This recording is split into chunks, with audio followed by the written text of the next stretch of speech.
같은 취향 전람회 추몽과 함께하는 히든풋볼입니다. 저희가 계속 광고를 하고 있는 추몽인데 이도 제품은 처음 보시겠지만 추몽 섬유 향수입니다. 여러분들 중계 가실 때 가방에 넣어놓고 이거 그냥 옷에 요즘 또 날씨 좀 따뜻해지면 땀 나잖아요. 이렇게 딱 뿌려주시면 이렇게 좋은 향기를 이렇게 맡을 수가 있습니다. 벌써 공기가 다른데? 냄새 좋다. 딱 셔츠 같은 딱 뿌리면 상큼한 느낌을 받을 수 저 있습니다. 향수 엄청 좋아합니다. 아 그래요? 저 같은 사람은 또 외모와 다르게 향에 굉장히 민감하기 때문에 향수 항상 즐겨 쓰고 있죠. 네, 그래서 섬유 향수인데 시트러스 향을 좋아한다면 베르가못, 흡연자라면 상탈, 무난한 향을 좋아한다면 블랑시, 샴푸향 같은 향을 좋아한다면 밤새를 추천해 드리고요. 그리고 이 무방부제, 무수 에탄올을 사용으로 안전하게 사용이 가능합니다. 그리고 첫 광고 때와는 다르게 약간의 너무 사랑을 받다 보니까 가격 인상이 있습니다. 그럼에도 지금도 저렴해요. 1+1 증정으로 기존 21,800원에서 24,800원으로 인상이 됐지만 여러분 1+1입니다. 여러분의 어떤 취치를 굉장히 추몽과 함께 향기롭게 만들 수 있기 때문에 많은 관심 부탁드리고 여러분들도 중계 중에 또 중계 갈 때 또 가면 또 팬들이 또 사인해달라고 하잖아요. 그때 딱 중계 끝나고 나서 한번 싹 뿌리고 딱 나가면은 이 사람은 중계도 잘하지만 향기가 좋네. 이런 이미지까지 심어줄 수 있습니다. 여러분. 그럼요. 그 경기 끝나고 나면 이게 아무래도 집중하다 보니까 땀이 많이 난단 말이에요. 나죠. 우리가 입만 터는 것 같지만 몸이 다 이제 땀으로 젖어 있기 때문에 향수가 굉장히 요긴하게 쓰일 것 같네요. 그렇습니다. 여러분 꿈 같은 취향 전람의 추몽입니다. 어디에도 없는 K리그 방송 히든풋볼 K 지금 시작하도록 하겠습니다. 오늘은 이광재 해설위원 나오셨고요. 반갑습니다. 그리고 정다운 해설위원 나왔습니다. 반갑습니다. 네.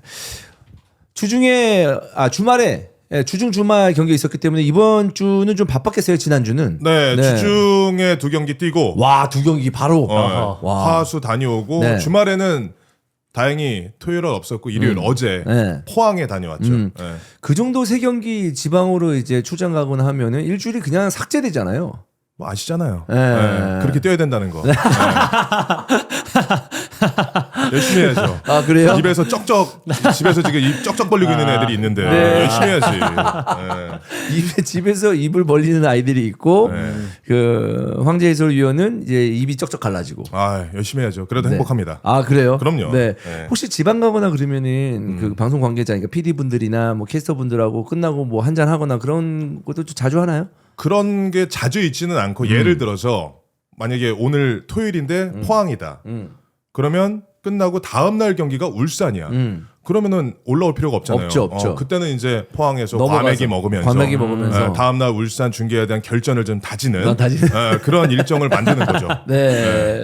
또 그것도 어쩌면 출장의 매력이지 않을까. 그럼요. 재밌죠. 저는 이제 해설 데뷔했을 때 처음에는 리포팅으로 활약을 했었거든요. 그래서 그때는 MBC ESPN에서 열심히 K리그를 중계하던 때였는데 아주 오래된 얘기지만 그 지방을 이렇게 가는 게 좋았어요. 근데 웃긴 게 뭐냐면 그 PD분들이 위원님은 하거든요. 나이는 어리지만. 근데 이제 나이가 어리니까 좀 가다가 주원아. 캐스터님은 나한테 반말하니까 운전 좀 해라. 옆에서 PD분이 위원님 괜찮으세요? 저 괜찮습니다 하면서 이제 운전하고. 근데 그랬던 기억이 그때 좀 젊었으니까 재밌었던 기억이었었는데 그때 또 체력이 되니까 운전도 하고 중계도 할 수 있는 거예요. 그렇죠. 와 그게 체력이 없으면은 요즘은 좀 힘들지 않을까. 저는 지금도 뭐 전국 다니고 있지만 딱 수도권은 어차피 차 갖고 이동을 하는 거고 대전까지만 자차로 이동합니다. 그 이상은 무조건 SRT, KTX 타고. 안 그러면 가서 중계 전에 퍼져가지고 완전 힘들어요. 이 생동감 있는 중계를 못 한다고. 맞아요. 그리고 또 웬만하면 저도 이전에는 그냥 뭐 기차 타거나 이제 차 타고 다니거나 했었는데 비행기가 다니는 데는 전 비행기를 타고 가요. 그렇죠. 오히려.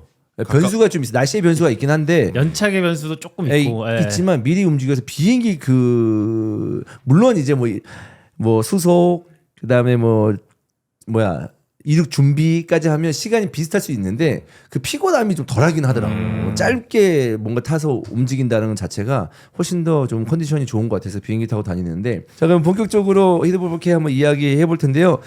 주중에 있었던 경기 중에 판정을 한번 짚어볼 게 있다라는 건데 주중 경기 4라운드 김천 대 광주 경기에서 있었던 판정인데 전반 추가 시간에 김천에게 주어진 스로인 상황에서 볼이 2개가 들어왔습니다. 네. 그 상황에서 이정규 감독이 좀 강하게 항의를 했었고 옐로 카드를 받았는데 거기서 이제 이왕재 해설위원이 어떤 그 룰에 대해서 설명을 했었는데 그 상황에 대해서 좀 설명을 좀 자세하게 해주시죠. 일단 기본적으로 축구는 축구공이 한 개만 그라운드에 들어가는 게 맞죠. 맞습니다. 그렇죠. 그런데 공이 2개가 들어가도 경기가 속행이 되는 경우가 김천 그 구장에서 나온 거예요. 네.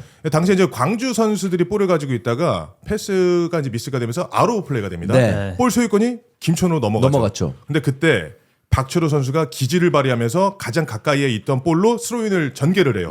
그러면서 인플레이가 된 거죠. 그렇죠. 그러니까 우리가 예전에는 경기장에서 볼보이들이 볼을 열심히 주워 나르면서 경기 운영을 좀 빠르게 했었는데 네.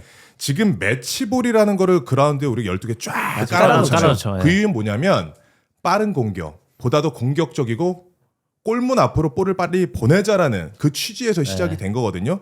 그렇기 때문에 박철호 선수는 그 상황을 아주 제대로 활용을 한 것이고 이게 만약에 경기의 진행 방향이 기존의 볼이 있는 지역으로 볼이 들어갔다라고 한다면 플레이 자체에 방해를 그래서 관여가 되기 때문에. 관여가 되기 때문에 그거는 멈춰야 되는 순간인데 맞아요. 김천이 가져갔었던 공격 방향 자체가 완전히 달랐었죠. 그래서 그때는 빠르게 최상엽 주심이 경기 운영의 묘를 살렸다라고 제가 언급을 했는데 그게 난리가 났더라고요. 네. 묘? 고양이야? 막 이러면서 난리가 난 거야. 어떻게 오. 이게 경기장에 축구공이 2개 있는데 플레이가 될 수가 있냐. 경기가 근데, 운영이 네. 될 수 있는 것이냐? 이거 해설 이거 뭐 가라로 하는 거 네. 아니야? 막 이런 얘기가 있는 것 같더라고. 네네네. 저도 이제 친구가 보내줘서 알았어요. 난리가 났다는 것을. 아 진짜로? 그러더라고. 그러고 나서 이제 나중에 경기 끝나고도 이제 PD분한테도 얘기도 듣곤 했었는데 어쨌든 경기장에 축구공이 2개가 들어가는 상황이 발생할 수 있습니다. 다만 이것이 경기가 중단돼야 될 때는 어느 때냐? 의도적으로 그쵸. 경기를 끊을 목적으로 경기장 안에 볼을 집어넣어. 그렇죠, 그렇죠. 전북에서 이승우 이승우 선수가 선수가, 예. 1라운드에 경고를 받은 바가 있었죠. 그런 케이스가 있고 이거 간단하게 생각하시면 이런 거예요. 역습을 허용한 팀이 있어. 그러면 상대에게 정말 이 유망한 공격 찬스예요. 그래서 실점할 것 같으니까 벤치에서 경기 나갈 필요 없는 코치가 공을 갑자기 매치볼 하나 빵 가운데 쳐버려. 그럼 경기를 중단해야 된다? 이건 그렇죠. 말이 안 되는 거잖아요. 그렇죠. 그렇게 되면은 경고 하나 받고 실점 위기에서 벗어나기 때문에 이거는 경기류를 악용하는 거죠. 예, 그래서 그날 경기에서만큼은 김천에서 박철호 선수가 시도했던 스로인 그리고 그 운영을 했었던 최상엽 주심의 그 운영은 정말 잘한 운영이었다. 그리고 저도 이렇게 오늘 히든 풋볼 K에 나오면서 이제 주변에 심판하시는 분들이 많이 있거든요. 네. 1급 심판들에만 물어봤습니다. 네. 그것은 정확한 경기 네. 운영이었다. 그게 네. 맞는 것이다. 너의 중계가 맞다라고 해서 확신해 갖고 이제 말씀을 드리는 부분이고 또 이 부분은 좀 말씀드리고 싶은 게 해외 축구도 많이 보시고 축구를 보는 눈들이 상당히 높아졌잖아요. 그렇죠. 뭐 백스리에서 변형, 뭐 백스리도 나오고 후방에서의 빌드업 이런 걸로 축구 수준이 굉장히 높아졌는데 그에 반해서 우리가 축구 규정에 대해서는 약간 아직까지는, 네, 많이 네, 접근을 네. 못하고 맞아요. 있기 때문에 맞아요. 이런 부분에 대해서 기회가 됐을 때 말씀드려서 정말 축구 규정을 제대로 알고 그리고 정말 재미있게 경기를 보면은 더 좋을 것 같다. 그래서 저는 오늘 이스타 만나는 날을 기다리고 있어요.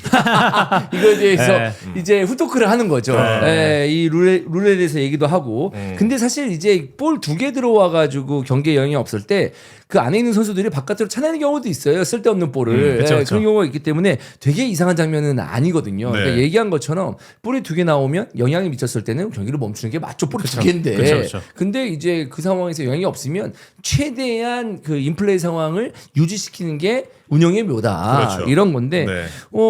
이거에 대해서 이제 그 2개면은 무조건 룰에 2개 들어오면 멈춰야지라고 생각하는데 그건 아니다. 그쵸, 라는 그쵸. 것을 이제 네. 말씀을 드리는 거죠. 그렇죠. 네. 경기가 운영이 되고 있는 볼 모두가 인지하고 있는 볼이 이제 매치볼이 되는 거고 원래 이제 하프라인 근처에 있었던 볼은 사실상 우리가 이야기하는 경기장에 투입된 장애물과 같은 그런 존재로 인지가 되는 거죠. 그것을 최상엽 주심이 빠르게 이제 제거를 하는 장면도 우리 카메라에 잡혔었고요. 그렇습니다. 네. 그렇기 때문에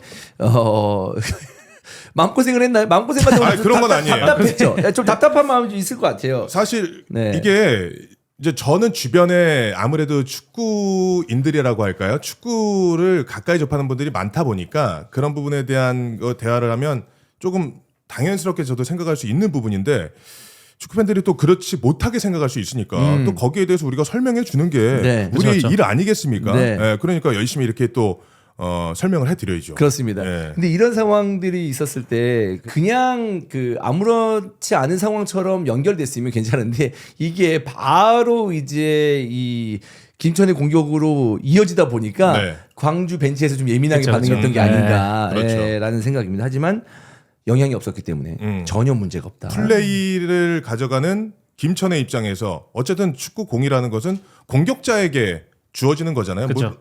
볼을 소유한 팀이 경기를 리드하는 거니까 그 행위가 어디에서 있었느냐가 더 중요한 거죠. 네. 네. 채팅창에서도 근데 볼이 너무 가운데 있었다라고 하는데 사실 가운데에 있던 사이드에 있던 아무 상관이 없는 상관이 거죠. 없다. 영향이 네. 없으면. 경기에 네. 방해가 되지 않고 관여가 네. 되지 않으면 상관이 없습니다. 그렇습니다. 네. 자, 그렇기 때문에 이런 룰에 대해서도 한번 짚고 넘어갔고요. 그럼 본격적으로 리뷰로 한번 들어가 보도록 하겠습니다.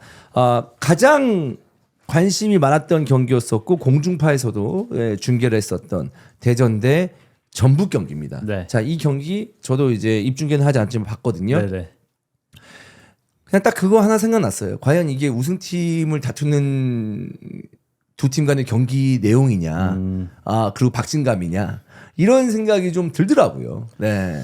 그러니까 저도 비슷한 생각을 했는데 과연 우승 후보라고 꼽히는 시즌 전에 이제 우승 후보라고 불렸었던 팀의 경기력, 팬들을 경기장에서 만족시키기 위한 경기력이 나왔느냐를 봤을 때는 정말 아쉬움이 있었고, 그러니까 대전이 이제 포메이션도 바꾸고 전북의 이제 산미들 오베르단, 강상윤, 김진규를 대응하기 위해서 이제 밥신, 이순민, 김봉수 조합으로 이제 4-3-3의 형태로 좀 변형을 해서 플레이를 가져가려고 나왔었는데, 그러니까 대전의 플레이를 봤을 때 올 시즌, 그러니까 대전은 사실 성적이 좋았을 때는 좀 역동적인 팀이었잖아요. 카운터도 빠르고 측면에 속도감 있는 선수들, 득점, 수비로 버티고 이제 끈끈함이 강점이었다라고 생각이 드는데, 올 시즌을 봤을 때는 소유를 해야 될지 카운터를 해야 될지 좀 애매해져 버린 듯한 경기 컨셉을 좀 잡고 있는 것 같고, 그리고 황성 감독이 경기를 풀어나가는 컨셉 자체를 봤을 때 상대가 원톱인지 투톱인지에 따라서 사실 변형 백스리가 장점을 발휘하는데,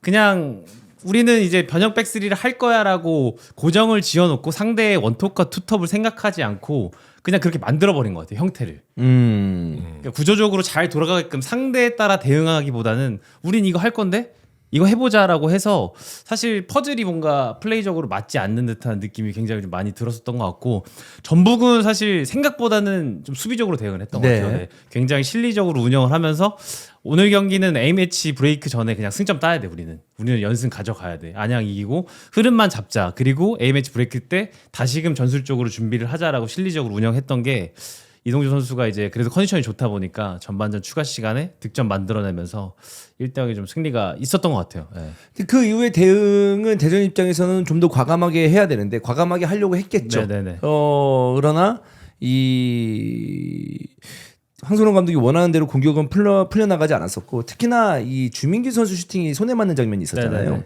그 장면은 어떻게 봐요? 그것도 사실 판정이 최근에 이제 퇴장도 많고 핸들링에 대한 변수가 많아서 저도 심판 아는 분들한테 좀 물어봤었어요. 그거를 이제 확장이 됐냐, 부자연 동작으로 볼 것이냐라고 했을 때 저는 사실 PK를 불어도 이상하지 않다라고 생각은 들거든요. 네. 근데 이제 이게 이런 부분이 있잖아요. 확장이 돼서 맞은 것과 돌아섰을 때 볼이 와서 맞았냐에 대한 판단을 좀 했던 것 같은데, 저는 개인적으로 PK를 불어도 이상하지 않겠다라고 생각이 드는데, 원심을 유지했다라고 생각이 드는 건 VAR을 보고 이 돌아갔을 때의 다른 각도에서 봤을 때 팔이 확장이 됐다라고 보진 않았던 것 같아요. 주심이. 뻗지 않았다는 네네네. 얘기잖아요. 쉽게 얘기해서. 네. 근데 저는 이런 장면에서는 저 개인적으로는 좀 더 좀 예민하게 봤으면 좋겠어요. 그러니까 지금 네네네. 뭐냐면 사실 뭐 돌아서는 장면에서 팔이 내려가 있다고 하더라도 어쨌든 볼의 궤적이 거기가 그 상황에 팔이 없다고 하면은 다른 장면을 기대해 볼 수 있는 장면은 그쵸. 아니에요. 그렇기 때문에 저는 이거를 좀 예민하게 이제 이런 장면에서는 판단을 해야 되는 게 아닌가. 특히나 슈팅 같은 장면에서는 또 볼의 궤적이나 이런 걸 봤을 때 저는 개인적으로 그런 생각을 좀 하거든요. 그래서 최근에 박스 안에서 수비수들 입장에서는 상대가 슈팅을 할 것 같다. 그럼 바로 뒷짐을 지죠. 그러면서 나는 어떻게든 팔에 맞지 않으려는 자세를 가져가고 있어요. 그래서 팔에 맞는다 하더라도 저는 이만큼 했습니다. 라고 어필을 하는데 이제 화면상으로 비춰졌을 때 슈팅이 손에 맞고 나서 팔이 크게 움직이잖아요. 그러다 보니까 팔에 맞은 게 명확하게 드러났는데 아마 당시의 주심은 이 슈팅을 제어하는 과정에서 과연 김영빈 선수가 몸을 크게 만드는 행위를 의도를 가지고 가져갔느냐 슈팅을 하는 당시에 그러나 그것은 보이지 않았다라고 최종적으로 판단을 한 것 같아요. 그래도 지난 경기에서 주중 경기에서는 많은 골을 기록했기 때문에 좀 기대를 해보는 이제 팬들이 많았을 텐데 이 대전의 모습을 봤을 때는 이거 이렇게 그 전북 상대로도 홈에서 이런 식의 좀 지지부진한 경기를 펼치게 된다면은 걱정을 하는 팬들이 많거든요.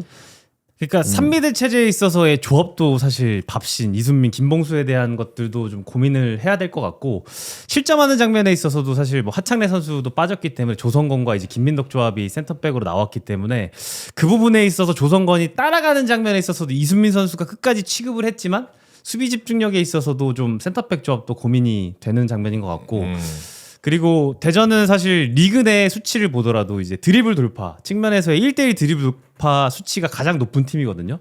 그러니까 속도에 대한 강점을 버리고 지공을 선택했을 때에 대한 그 어색함. 그러니까 경기 모델, 게임 모델을 어떻게 좀 황성원 감독이 구현할지가 굉장히 좀 고민이 보이고 있고 그리고 선수들도 그렇고 구단도 생각해야 되는 건 그러니까 스쿼드 좋죠. 좋은 선수들을 영입해서 팬들을 좀 생각을 하면서 경기를 해야 된다고 생각을 해요. 개인적으로. 첫 번째로는 팬들을 부를 수 있는, 팬들 끌어모을 수 있는 경기를 해줘야 되는데 그러니까 경기력적으로는 사실 굉장히 좀 우승 후보답지 않은 답답했었던 좀 아쉬운 경기였던 것 같아요. 그러니까 전북 같은 경우는 이제 경기 끝나고 나서 정용용 감독이 얘기를 했죠. 필요한 거는 점유를 내주더라도 우리에게는 승리였었고 네네. 그 컨셉대로 나왔다. 결과적으로 성공을 했었고. 네네네. 이겼으니까.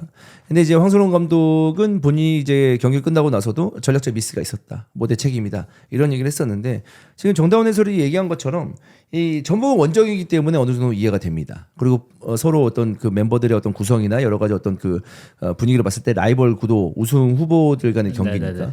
냉정함 찾을 때도 분명히 있어야 되거든요. 그쵸. 아무리 뭐 리그 우승 후보들 간의 경기라고 해서 많은 골이 나온다거나 되게 뭐 치고받고 박진감 넘치는 경기 이런 경기만 나오는 건 아니에요. 그쵸. 네. 그래서 이제 시즌 초반에 완벽히 완성되지 않은 상황에서 정종용의 선택은 들어맞았고 또는 성공을 거뒀고 네네. 황선홍의 선택은 아예 맞지 않았었던 그리고 홈팬들에게 실망감을 안겨줬던 그런 경기 내용과 결과였다. 이렇게 말할 수밖에 없어요. 시즌 초반의 분위기는 너무 좋지 않다. A매치 휴식기라고 했는데 A매치 휴식기에도 이런 상황이 계속 벌어지면은 아무리 후반기 여름 이후부터 해가지고 황선홍의 가을 황선홍 가을 마사 이렇게 나오면서 연승을 한다고 해도 그럼 우승권하고 멀어지니까 그쵸. 실망스러운 시즌을 또 보낼 수밖에 없는 대전 팬들이에요. 그렇죠. 네. 그러니까 교체 타이밍도 그렇게 저는 좋지 않았다고 보고, 그러니까 빅매치라고 해서 사실 팀들이 리그 초반이기 때문에 너무 좋은 축구를 보여주지 않아도 된다고 생각을 해요. 때려놓고 싸워서 박진감 있게 싸워서 축구를 할 수도 있겠지만 그런 부분에서도 전북한테 사실 대응하는 데 있어서의 반응들이라든지 뭐 그런 것들이 좀 아쉬움이 있었던 것 같고 개인적으로는 이제 저는 이번 경기에서는 디오고 마사보다는 주민규랑 디오고를 같이 썼으면 어땠을까 하는 제 개인적인 생각도 있거든요. 네. 박스 안에서 붙여놓을 거면 조금 더 이제 마사 선수처럼 반라인 내려와서 받기보다는 주민규 선수까지 같이 이제 박스를 타격하는 것들을 좀 생각을 했으면 어땠을까 하는 약간의 좀 아쉬움은 있었다. 그냥 결과적으로 뭔가 안정적인 축구를 구사하는 전북을 상대로 박스 안쪽에 많은 볼을 투입을 하면서 그리고 힘 있는 공격수들을 이용해서 대전이 네네. 좀 더 골을 노렸어야 됐다. 네. 이런 얘기가 되겠는데 전북 얘기를 좀 해보자면은 이 주중에 있었던 이승우 선수의 활약 덕분에 못다가 득점을 하면서 네네. 엄청난 드리블이었잖아요. 아, 그렇죠. 사실 네, 대단했죠. 대단했죠. 네. 진짜 우리가 이전에 봤던 그 연령별 대표팀에 봤던 이승우 선수의 그쵸. 드리블 능력을 굉장히 네. 오랜만에 확인을 했었던 그런 장면이었었는데 김승섭이 굉장히 부진합니다. 그렇죠. 예, 야심차게 영입한 김승섭이 부진한 가운데 이 이승우와 비교가 되면서 이 김승섭을 어떻게 할 것이냐. 지금 이 고민도 정영용 감독이 갖고 있을 것 같거든요. 그러니까 김승섭 선수는 이제 B클럽 적응에 대한 것들을 하고 있는 것 같아요. 개인적으로는 뭐 내부적인 얘기를 자세하게 모르지만 김승섭이 이적해서 왔을 때 송민규를 대신해서 왔고 김승섭이 출전함으로써 이제 빅네임, 네임밸류가 있는 전북의 또 다른 선수가 경기를 못 뛰기 때문에 내부적으로 서로 이제 경쟁을 좀 치열하게 하고 있지 않을까. 그렇기 때문에 뭐 슈팅을 가져갔을 때 이창호 선수의 선방을 해내는 부분 김석 선수가 굉장히 좀 아쉬워했었고 B클럽에 대한 적응 빠르게 이제 포인트로 보여줘야 되는 부분이기 때문에 아직까지는 계속해서 이제 정영 감독이 좀 믿음을 보여주고 있고 전북이 이제 득점하는 장면에서도 뭐 전북도 그렇고 대전도 이제 풀백들을 높게 활용을 했을 때 박규현 선수가 순간적으로 왼쪽에서 전진을 했을 때 롱킥 모타 선수가 이제 헤더로 돌려놓고 이동준 선수의 침투가 있었는데 그 부분에 있어서도 사실 대전의 이제 수비적인 대응이 실점 장면에서는 굉장히 좀 아쉬웠었다. 너무나 심플했던 패턴이었지만 그 경합에 있어서 반응에 있어서는 전북이 확실히 좀 우위를 점했었던 좀 경기였던 것 같아요. 네. 자, 5라운드씩 했었을 때 아까 말씀드린 대로 대전은 뭐 주중 경기 승리를 했습니다만은 많은 경기를 잡아내지 못하고 있고 전북 역시도 1라운드에 부천에게 충격적인 패배 이후에 2무승부 그래도 2연승을 거뒀기 때문에 뭔가 다음 경기를 준비하는 데 있어서 분위기는 좀 바꾼 상태다. 지금 상황으로서는 황선홍 감독이 굉장히 부담을 느낄 것이고 지금 대전 팬들은 기다리고 있는 상황이니까 근데 이제 제가 지금 반팔 입고 있지 않겠습니까?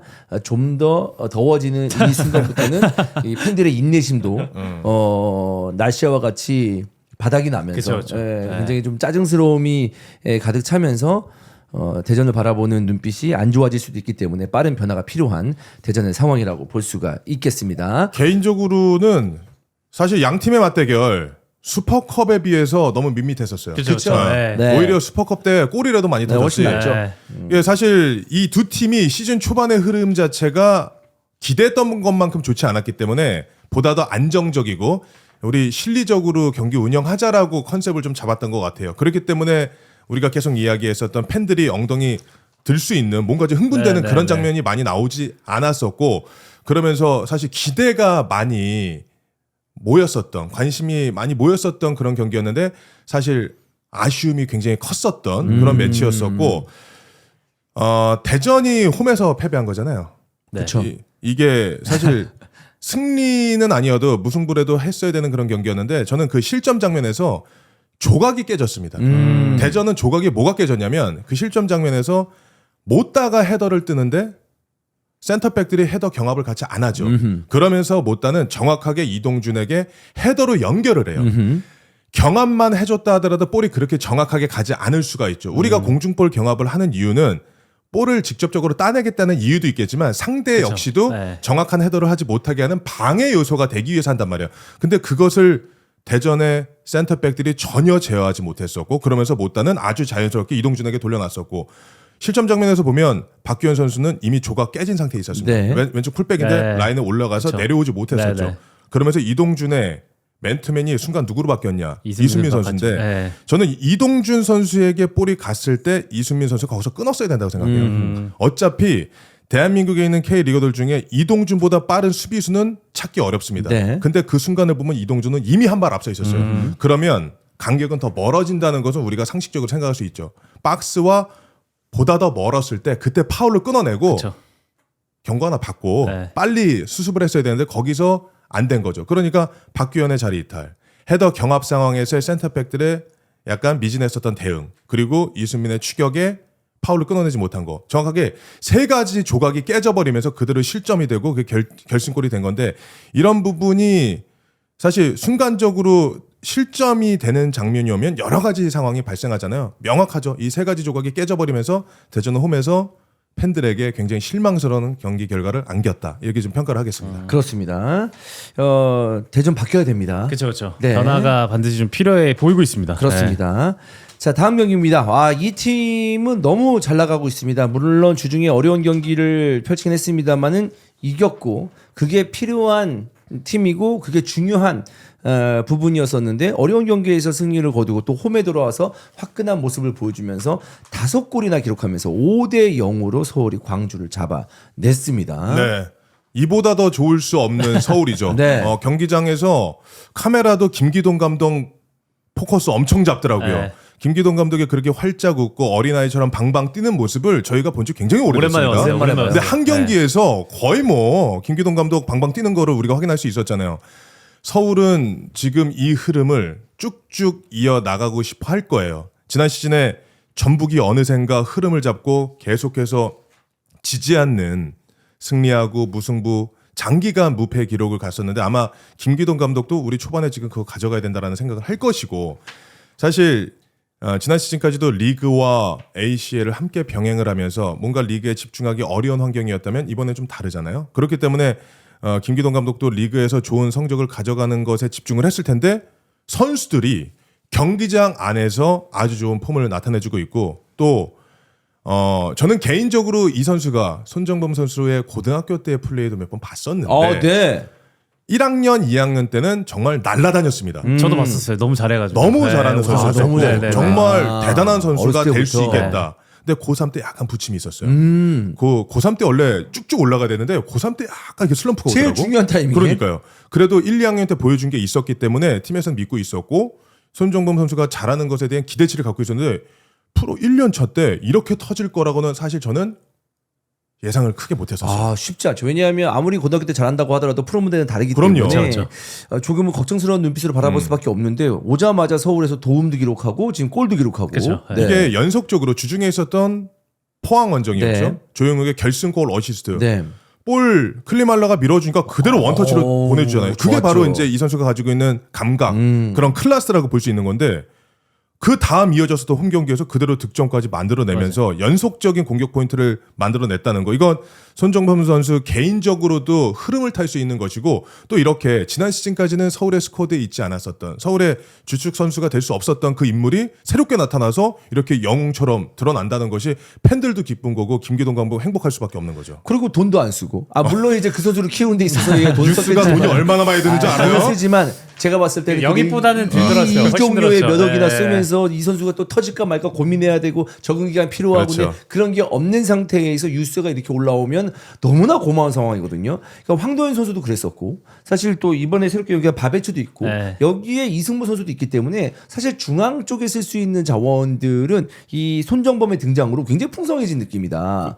그걸 이제 김기동 감독은 느낄 수밖에 없는 거죠. 보통 우리가 특정 선수를 이렇게 상상하면 이 선수는 활동량이 좋아. 이 선수는 볼을 잡아두는 게 좋아. 아니면 이 선수는 볼을 뿌려주는 게 좋아. 약간 특징이 있잖아요. 근데 송정범 선수는 미드필더 지역에서 요구되는 사항을 대부분 갖춘 선수입니다. 박스 투 박스의 왕성한 활동량을 가져갈 수 있는 체력도 있고 지금 우리가 언급했었던 패스길이나 득점 상황에서 박스 안으로 침투하는 그런 움직임까지 갖고 있기 때문에 공격형 미드필더로서 활용 가치가 굉장히 높은 선수란 말이죠. 근데 사실 뭐 이제 적응하는 과정에서 몸 상태가 좀 안 좋았었다라고도 김기동 감독이 인터뷰에서 밝힌 바가 있는데 이제는 부침이 좀 있을 수 있습니다. 그러면 부상 없이 지금 흐름 탔을 때 쭉쭉 나가줘야 팬들이 기대하고 중계단에는 우리도 즐겁게 손정범 선수의 플레이를 즐길 수 있는 거죠. 네. 손정범 선수는 이제 뭐 유스 때도 해외 팀들에 대한 관심도 받을 정도로 사실 유망했었던 선수고 FC 서울은 이제 김기동 감독 체제에서 어쨌든 투미들에 대한 고집 어쨌든 박스 투 박스 활동량이 많아야 되거든요. 투미들이 사실 이선에 침투하는 선수들을 찾아가서 커버해야 되는 위치에 있기 때문에 바베츠와 이제 손정범 선수의 올 시즌의 활약은 계속해서 FC 서울이 좀 고민이 있었던 미드필더 조합에 대한 고민을 좀 씻어낼 수 있는 리그 초반의 기운인 것 같고 저희가 리그 초반 때 이제 K리그에 대해서 얘기했을 때 제가 FC 서울은 1위부터 8위까지 할 수 있는 팀이다라고 강조를 드렸었는데 그러니까 FC 서울은 오히려 이제 뭐 ACL이라든지 홍콩 구정컵이라든지 경기를 좀 빨리 치렀었던 게 리그에서 굉장히 도움이 많이 되고 있는 것 같아요. 스쿼드가 좋기 때문에 그런 부분에 조합을 찾는 데 있어서 시즌을 빨리 시작했던 게 리그 내에서의 굉장히 좀 잘 운영이 좀 되고 있는 것 같습니다. 그리고 서울의 미드필더 또 바베츠 열심히 해주고 있죠. 네, 바베츠 좋죠. 바베츠에 대한 소식을 접해 보니까 바베츠는 FC 서울에 오고 싶어 했었던 선수였습니다. 구단에서 손을 뻗기 전에 먼저 관심이 있었기 때문에 지금 본인이 원하는 팀에 왔어. 근데 게임도 지금 계속 넣어주고 있네. 그럼 열심히 할 수밖에 없는 거죠. 그렇죠. 그러니까 지금 이런 퍼포먼스가 나와주는 거예요. 그 기자회견에서 김기동 감독에게 작년에는 야유가 나왔는데 오늘은 당신의 이름이 나왔다. 김기동을 연호하더라. 어땠냐? 이랬는데 쑥스럽고 창피했다. 파마를 좀 귀엽게 하신 것 같고 깡총깡총 이제 되게 하시는 게 굉장히 좀 오랜만에 기분이 좋아 보이셨다. 그러니까 저희도 이제 방송을 하는 입장에서 보면은 김기동 감독 뭐 진짜 이건 아니다 이렇게 작년에도 얘기도 했었고 김기동 감독 위험하다 팬들의 지지를 받지 못하고 있다라고 하는데 이렇게 연승하고 나면 바로 이제 뒤바뀌는 게 팬들의 마음입니다. 그쵸. 예. 이게 1위1비가 이제 1위1비로 보는 게 스포츠의 매력 아니겠습니까? 그쵸. 네. 그러니까 결국에 이제 못하면 고집이고 잘하면 소신인데 이제 그 소신을 잘 지키면서 어쨌든 어려움을 겪고 연승을 하면서 지금 리그 1위를 기록을 네. 하고 있고 그러니까 FC 서울의 올 시즌의 장점은 리그 내에서의 크로스 퀄리티가 가장 좋은 팀 중에 하나거든요. 네. 크로스 퀄리티도 너무 좋고 그리고 이제 야잔도 늦게 합류를 했지만 야잔과 로스 조합도 단단함을 갖추고 있고 거기에 이제 김진수와 최준의 에너지 레벨까지 그리고 미드필더의 손정범에 대한 발견 그리고 이제 클리말라까지 살아나고 조영욱도 이제 툭툭 터지면서 굉장히 좀 좋아지고 있다. 하지만 아직은 리그 초반이기 때문에 조금 더 좀 보긴 지켜봐야 해야 될 것 같아요. 되는데 네. 이게 5연승을 한다는 것 자체는 말도 안 되는 성적이고요. 4연승이죠. 네. 예. 또 구단 역사상 이제 처음 있는 처음. 네. 처음 있는 일이고 그리고 이 다른 어떤 우승 경쟁을 하고 있는 팀보다 한 경기를 덜 치렀어요. 덜 치렀죠. 예, 네. 그럼에도 불구하고 지금의 순위를 유지하고 있는 게 대단하다라는 거고 구성용 골키퍼의 영입도 팀에게 안정감을 분명히 주고 있다. 네. 경험 많은 골키퍼니까. 네. 지난 시즌 이제 K리그 2에서 이랜드에서도 선방률이 굉장히 좋았었던 선수고 너무 잘해서 어렸을 때부터 사실 J리그에서의 경험이 굉장히 많은 선수인데 대표팀도 왔다 갔다 했었고 올 시즌 구성희 선수가 이제 광주와의 경기에서도 실점할 수 있는 장면들이 분명히 있었어요. 뭐 세트피스에 대한 상황들 헤더 슈팅을 막는 장면들에 있어서 침착하게 대응을 했었던 게 굉장히 좀 안정감이 있었다 네. 보여지고 있습니다. 반면에 이제 광주의 김경민 골키퍼는 약간의 실수하는 장면도 나오면서 위치적으로 네네네. 실수하는 장면도 나오면서 실점도 했었고 많은 골을 얻어맞은 광주가 되겠는데 아무래도 이제 주중에 막판에 또 실점하면서 승점 3점을 놓친 광주 그리고 이제 주중 경기를 치르다 보면은 스쿼드가 얇은 광주로서는 이렇게 또 주말 경기에 힘들 수밖에 없는 그런 여파. 이종규 감독의 이 본인의 축구를 뭔가 수비적으로 바꾸지 않고 전반전의 기조를 계속 이어갔었던 이종규 감독의 선택 이런 것들이 부정적으로 엮이면서 많은 골을 실점했습니다. 이거는 좀 데미지가 있을 것 같습니다. 그러니까 광주는 어쨌든 구단 내부적인 걸 들어보면 스쿼드적인 한계가 너무 보이기 때문에 이 연령별 대표 선수들이 차출이 돼도 고민을 한다고 해요. 원래 같으면 스쿼드가 좋은 팀들은 연령별로 사실 그렇게까지 뭐 20세라든지 23세 신경 쓰지 않고 보내주는데 연령별 소집에도 사실 고민할 정도로 선수들의 차출에 있어서는 스쿼드 자체 뎁스 자체가 너무 낮지만 그래도 우리가 하고자 하는 축구에 대해서 좀 FC 서울과의 맞대응을 했었던 것 같고 구단에서 워낙 사실 예산도 없고 이제 영입이 안 되고 있기 때문에 지금 준비하는 건 뉴스와 이제 프로에 있어서 시스템을 구축을 하려고 한대요. 스페인처럼 축구적으로 정립을 시켜놔야 우리가 살아남을 수 있다라고 생각을 하고 그런 부분에서 구단 내에서 준비를 하고 있다고 보고 있고 김경민 선수의 이제 실점은 저도 골키퍼 출신으로 봤을 때는 이제 미스였다. 그쵸. 위치 선정에 대한 미스 그리고 클리말라 선수 이제 가랭이로 득점하는 장면도 사실 컨디션이 좋았다면 방어를 할 수 있었던 장면인데 좀 먼 거리에서 가랭이로 넣었으니까. 네네. 그 부분에 있어서 반응이 되지 않으면서 컨디션이 좀 좋아 보이진 않았습니다. 그렇습니다. 지금 서울의 스쿼드를 슬쩍 봤는데, 뭐 아까 말한 구성윤의 어떤 그 경험들 또 야자는 언제나 K리그에서 손꼽히는 중앙 수비수고 양쪽 측면은 거의 국가대표급이고 그다음에 윙 정승원의 약간 애고 있는 그 카라. 저는 정승원의 그 똘끼를 좋아해요. 너무 좋아해요. 그것들이 팀의 어떤 그 뭔가 분위기를 띄워주고 상대방에게 약간 조금 길을 죽이는 그런 애고. 송민규 이적해 왔는데 너무 잘해주고 있고. 그다음에 중앙 미드필더 새로운 선수들 유스와 외국인 선수들의 안정감. 앞쪽에 클리말레 득점력, 조용욱이 간간히 슈팅 햄스터가 아니고 슈팅 몬스터의 모습을 보여준다면은 안델슨과 함께 좋은 공격 라인을 구축할 수 있고, 그러니까 베스트 11 자체는 굉장히 완벽하다고 볼 수 있겠습니다. 그러면서 연승도 가져가고 있기 때문에 서울의 분위기는 한껏 올릴 수 있는데 오히려 A매치 휴식기가 아쉬울지도 모르겠다. 그렇죠. 이런 팀 입장에서는 그럴 수 있죠. 네. 근데 서울은 지금 야잔과 로스 센터백을 쓰고 있는데 우리가 보통 외국인 선수들은 뭐 최근에 이제 센터백도 예전부터 많이 영입을 했습니다만 공격 쪽에 많이 쓰잖아요. 돈을 많이 써서 외국인 선수를 영입을 해서 센터백으로 2명 쓰기는 사실 쉬운 선택은 아니에요. 그쵸, 쉽진 않죠. 예, 그럼에도 보통, 예. 불구하고 서울이 선택했던 건 우리 안정적으로 일단 수비 먼저 가져가자. 그런 다음에 앞에서 안데르슨, 클리말라 또 이제 돌아오 후이지가 해결해 주겠지 이런 기대치가 좀 있는 것 같은데 이 2명의 센터백이 부상 없이 잘 간다면 서울은 정말 단단한 문을 지킬 수 있는 그런 팀이 될 것 같고요. 저는 어제 그 서울의 경기에서 한 가지 이제 아쉬웠던 건 후이지가 있었어야 됐다. 이렇게 완전히 몰아치는 날은 후이지도 뭐 몸이 안 좋긴 하지만 득점을 가져가지 못하고 있잖아요. 그렇죠. 이런 날 교체 투입돼서 한 골 성공시켜주면 마수고리 골도 좀 터져주고 그러면 후이지도 마음속이 좀 흐뭇해지면서 흐름 탈 수 있는 그런 계기를 맞이할 수 있었는데 그렇지 못했던 게 개인적으로 좀 아쉬운 장면 아니었나 또 그런 생각을 하게 됐습니다. 그렇습니다. 네, 서울의 연승 과연 A매치 휴식기가 끝나고 나도 이어질지 한번 지켜보도록 하겠고요. 다음 경기 한번 리뷰 들어가 보겠습니다. 울산 대 김천 경기인데 상대보다 4배가 넘는 슈팅 개수를 보여줬는데도 불구하고 0대0 무승부. 또 이동경은 부상의 여파로 재교체 아웃이 되는 그런 상황까지 있었습니다. 김현성 감독 입장에서는 김현성 감독도 선수들과 같이 운동하다가 허리를 삐끗했다고 해요. 네, 허리를 다쳤다고 하는데 야, 그 몸으로도 이제 운동을 하다가 5대2는 보통 감독님들이랑 같이 하죠. 하니까 하는데 살 좀 빼셔야 돼.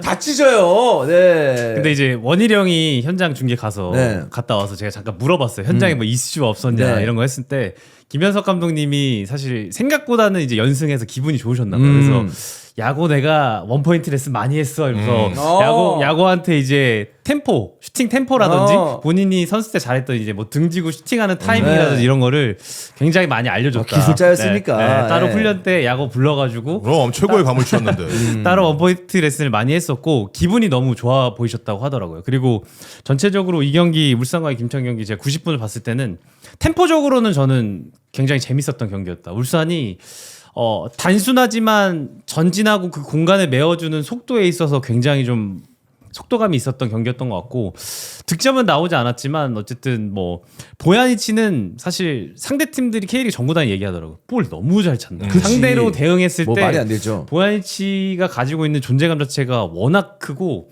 저희가 그 얘기 했었잖아요. 이규성도 사실 올라갔을 때 3선 6번 자리에 대한 고민이 있지만 그것을 커버하고도 남는 이 소유했을 때의 강점들이 있기 때문에 굉장히 좀 다이렉트하게 경기가 좀 빠른 템포로 진행이 됐었던 것 같고 김천이 사실 근데 수비 대응을 좀 잘했던 것 같아요. 올 시즌 김천이 5무를 기록하면서 주승진 감독 체제에서의 무승부를 기록을 하고 있지만 김천이 올 시즌 이제 수비적인 대응 맨투맨에 있어서 압박해서 수비하고 카운터로 나가는 장면들 그리고 이정택 선수가 센터백에서 볼을 뿌려주는 퀄리티가 굉장히 높더라고요. 굉장히 경기력이 팀의 주장으로서 경기를 잘 치러주고 있고 울산에 뭐 득점만 나오지 않았을 뿐이지 경기 템포라든지 속도는 이번 라운드만 봤을 땐 저는 가장 좋은 팀 중에 하나이지 않을까. FE 서울보다도 오히려 이 템포에 있어서는 득점이 안 나왔을 뿐이지 너무 경기력이 좋아서 사실 놀랄 정도로 울산은 득점 빼고는 모든 게 굉장히 좋았었던 좀 경기였던 것 같아요. 그래서 김현성 감독이 인터뷰 끝나고도 인터뷰 내용을 좀 살펴보면 굉장히 만족스러워하는 그런 모습이었습니다. 다 좋았다.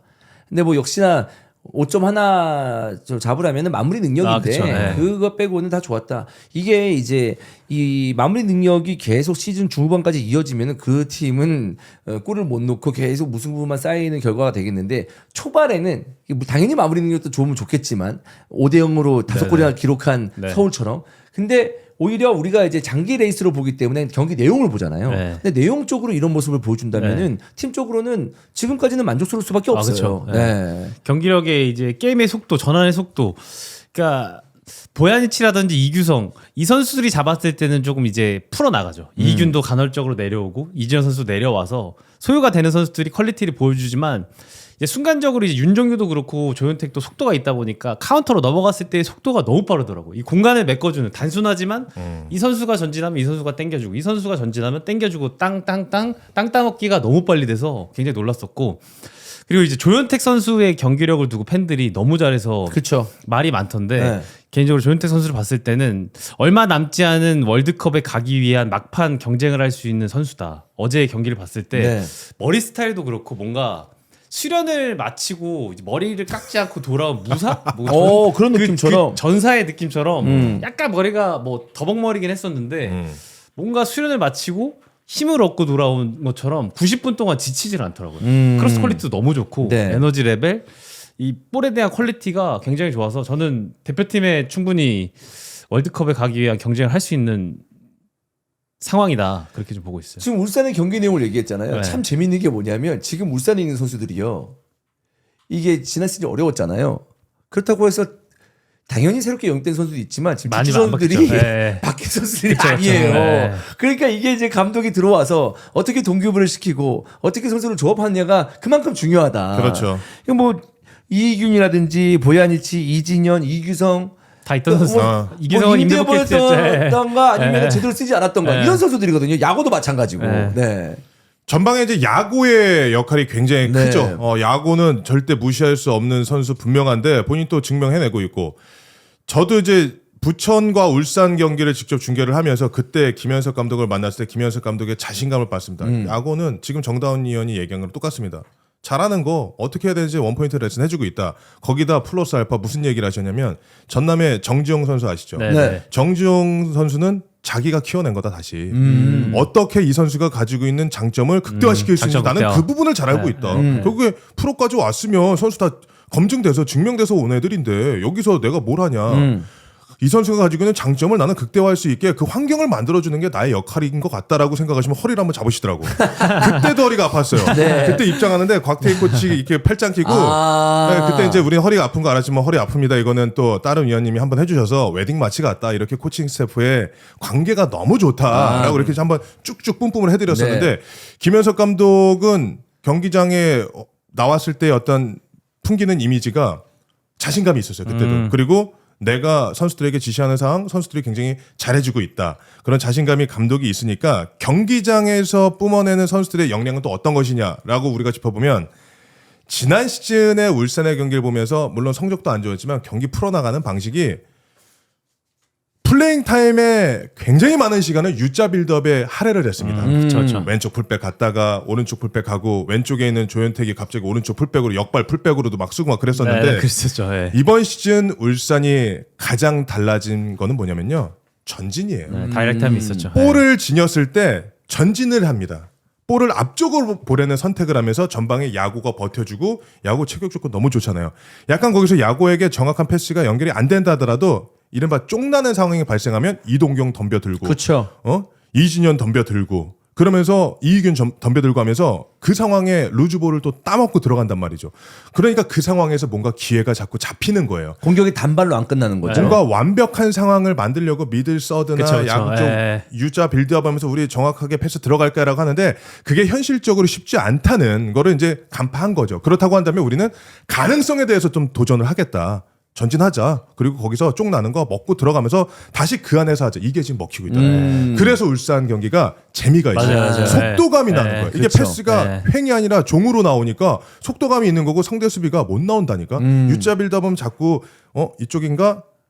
약간 규격을 갖추면서 나오는데 이렇게 밀고 들어오니까 수비가 못 나오는 거예요. 근데 거기 최전방에 야구가 이게 딱 버티고 있으니까 못 나오는 거예요. 그러니까 힘도 있고 공을 잘 키핑해 줄 수 있는 선수들도 있고 후방 지역에서 전진했을 때 본인만의 템포로 보야한치 같은 선수가 어쨌든 전방으로 패스를 연결해 주니까 네네. 그 앞쪽에서 있는 상황을 계속 만들어 줄 수 있다는 그렇죠. 거죠. 근데 그 상황 속에서 한 골 정도만 나오면 상대방은 무너질 텐데 이 경기는 사실 그게 잘 안 안 됐던 됐죠. 경기 네. 마지막에. 네. 김천이어서 그랬을 수도 있어요. 주승진 감독이 이끌고 있는 김천은 전투사입니다, 다들. 완전히 그 정신력이 완전 남다르고 네. 우리가 흔히 알고 있는 이전 기수들에는 그래도 나름대로의 빅네임이 좀 있었죠. 김천 선수단에. 그쵸, 근데 그쵸. 지금은 그 정도의 네임밸류인 선수가 사실상 없음에도 불구하고 정말 똘똘 뭉친 축구를 보여준다라는 걸 경기를 보시는 분들은 아마 우리와 같이 동의를 하실 것 같아요. 볼이 루즈볼 상황 발생하면 한 명이 덤벼드는 게 아니라 더블팀 3명씩 막 덤벼들어서 그 상황에서 지지 않으려고 하고 거기서 끊어내고 그대로 또 다이렉트하게 앞쪽으로 때려놓고 워낙에 스피드 있는 선수는 김천도 갖고 있으니까요. 그러니까 매력적인 축구를 하고 있고 수비 라인에서도 뭔가 좀 끈끈함이 있어. 그러니까 울산도 사실 득점에 성공하지 못했던 거죠. 그러니까 K리그 1 내에서 지금 경기 템포는 울산이 압도적으로 게임 속도가 굉장히 재밌기 때문에 계속해서 좀 기대감을 가지셔도 괜찮을 것 같다. 네. 그리고 뭐 전술가형이 있고 사실 선수들 아우르는 이제 매니지먼트 형이 있는데 김현석 감독은 이제 선수들을 잘 아우르면서 어쨌든 장점 극대화를 계속해서 좀 시켜주시는 것 같아요. 심리적으로 편하게끔 선수들을 좀 다독이면서 장점 극대화. 그리고 원일이 형이 얘기했을 때 소주만 있었으면 3시간 얘기할 수 있었는데 구단 직원이 데려갔대요. 계속 원일이 형한테 이것저것 아니야 하면서 에피소드를 너무 많이 얘기해 주시고 있는데 김현석 감독님이 얘기가 길어지니까 구단 직원이 끌고 가고 원일이 형이 다음에 뵙겠습니다 했다라고 어제 전화 통화를 했었는데 그만큼 울산의 분위기는 반전이 되고 있다. 좋다. 네, 그렇게 네. 좀 보고 있습니다. 사실 네. 이제 이런 감독이 우리가 이제 시즌 전에 얘기했을 때 김현성 감독이 이제 울산 현대 출신이기 때문에 울산 그쵸, HD 그쵸. 출신이기 네, 때문에 네. 좀 흔들리는 지난 시즌 흔들렸던 울산을 좀 하나로 뭉치게 만들 수 있다. 존재만으로도. 네네. 왜냐하면 울산에서 워낙 성공 시대를 거뒀고 사실 진짜 모를 거예요. 김현석 감독이 어떤 역할을 했는지. 왜냐하면 우리가 생각했을 때 옛날 축구하면 우리는 일단 기본적으로 공격수라고 하면 황선홍부터 생각을 하잖아요. 그쵸, 그쵸. 네, 왜냐하면 국가대표 위주로 돌아갔으니까. 그렇죠. 그런데 김현석 감독이 국가대표와 연이 없을 뿐이지 K리그에서는 레전드였거든요. 그쵸, 레전드죠. K리그 그렇죠. 레전드로 하면 솔직히 황선홍 감독, 김현석 감독한테 명함 못 내밉니다. 그렇죠. 네, 네. 맞잖아요. 그래서 이제 기록 인터뷰 잘 됐으니까 야 일단 김현석 한번 쳐봐. 네, 그렇죠. 그럼 나오거든요. 그쵸. 그런 리스펙트가 생깁니다. 김현석 감독의 기록을 본다면은 그러니까 그런 부분들이 울산의 그 선수들을 좀 뭉치게 만드는 그런 요인도 되지 않았을까라는 생각인데 우리가 이제 울산과 전북 얘기를 했잖아요. 전북의 경기 내용도 조금 답답하다라고 했지만 어쨌든 승리를 거뒀다 대전 경기에서. 다음 경기가 바로 이제 A 매치 끝나고 나서 전북 대 울산입니다. 네, 현대가드가 있죠. 이거 한번 예상을 한번 해볼까요? 지금의 분위기 봤을 때. 저는 기대가 상당히 큽니다. 네. 2시즌 전에는 전북이 좀 기운이 빠져 있었고 작년에는 울산이 좀 기운이 빠져 있어서 현대가 더비가 그렇게 재밌지는 않았었어요. 근데 지금 어쨌든 전북도 다시 정상 궤도에 들어오고 있고 네. 우리가 지금 누차 얘기하고 있지만 울산은 지금 K리그 1에서 가장 좋은 폼을 유지하고 있는 팀이기 때문에 다음 라운드 현대가 대비 굉장히 저는 기대가 되는데 일단 예측은 정다운 의원님께 하시죠. 네. 좋습니다. 네. 저는 뭐 이번 라운드만 봤을 때는 울산이 좀 우위에 있지 않을까 개인적으로 조심스럽게 예상을 하는데 전북의 경기력도 탄탄하다. 잠깐 근데 전북의 홈 아닌가요 이번 경기가? 전북의 홈. 네. 전북의 홈인데 네. 근데 울산의 템포는 사실 너무 놀랐어요. 너무 놀랐기 때문에 네. 그렇습니다. 그러니까 얘기를 해봐요. 아니 뭐 이걸로 그래도 뭐 누가 하는 건다. 이긴다고. 그러니까요. 네. 누가 이긴다고? 울산이요. 울산이 울산. 원정팀이 네. 전주성에서 울산이 네. 승리한다. 네. 지진 예. 않는다. 네, 울산이. 여기까지만 듣겠습니다. 네. 네, 울산 승리를 예상했습니다. 네. 정다운 해설위원은. 네. 네, 제가 이제 입중계를 매라운드 하고 있는데 많은 팬분들께서 이제 왜 울산 경기 입중계 안 하냐, 네. 일부러 안 하냐라고 하는데 이게 좀 이 아다리가 좀 안 맞았었는데 이 좀 내용 보니까 울산 김천 경기 네. 볼 걸 이 생각이 네. 들 정도로 울산 경기력이 굉장히 좋았다는 얘기를 드리면서 다음 경기로 넘어가 보도록 하겠습니다. 포항 대 부천입니다. 포항이 지금 연속 2경기 최장 선수가 나오면서 지금 아쉽게도 승리를 하지 못하는 그런 상황이 됐는데 사실 지난 주중 경기 서울과의 경기에서는 한 명이 부족한 가운데서도 뭔가 좀 투혼 있는 모습을 보여줬지만 이번 경기는 워낙 일찌감치 전민건 선수가 퇴장을 당하면서 포항도 홈에서 승점 3점을 따내기에는 좀 힘들었다. 이런 말씀을 좀 드리고 싶은데요. 어제 포항 스틸리아드에 다녀왔습니다. 네. 포항 팬들이 엄청난 선수 맞이 환영식을 하면서 기운을 정말 뿜뿜 넣어줬었는데 결과적으로 이제 승리하지 못했던 경기였죠. 근데 이 포항이 사실 4경기 치렀습니다. 이번 시즌 리그를. 근데 그 중에 3경기에서 퇴장자가 나왔어요. 예. 이거는 저 축구 중계 다니면서 이런 경우 처음 보는 것 같아요. 그러면 이런 게 있죠. 모든 감독들은 동계 훈련을 치르면서 우리가 가져가야 되는 플랜 A라는 게 존재하죠. 그렇죠. 근데 이 박태하 감독 입장에서는 시즌 개막과 동시에 부상자도 발생했었고 본인이 하려고 하는 요리를 제대로 지금 구현하지 못하는 현실 속에서 지금 4경기에서 3명이 퇴장 나오는데 무슨 축구를 할 수 있겠냐는 거예요. 어려움을 겪을 수밖에 없죠.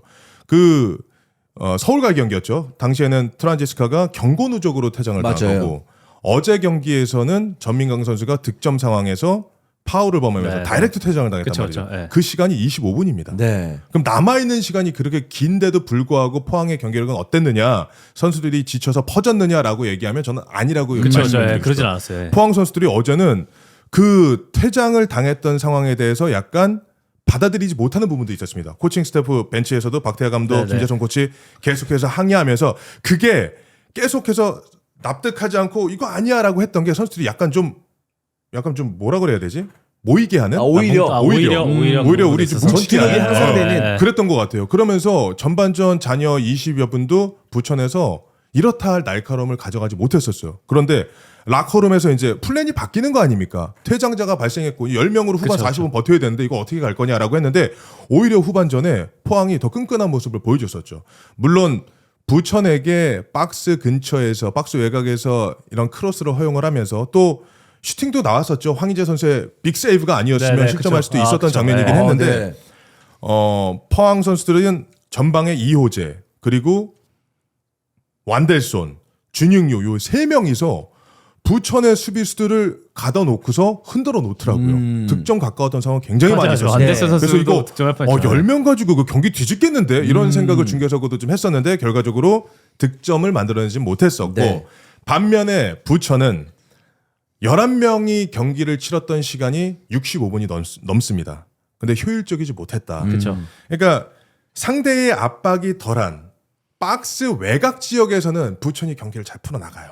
그래서 측면으로 뭐 티아깅류도 나가고 갈레고도 나가고 하는데 마지막에 박스에서 뭔가 경합할 수 있는 선수에게 보내는 파이널 패스에서의 퀄리티 좀 아쉬움이 있었고 또 파이널 슈팅을 가져가는 데서의 정확성에서 아쉬움이 있었기 때문에 결국에 한 명의 숫자가 더 많음에도 불구하고 65분이라는 시간을 적극적으로 활용하지 못한 거죠.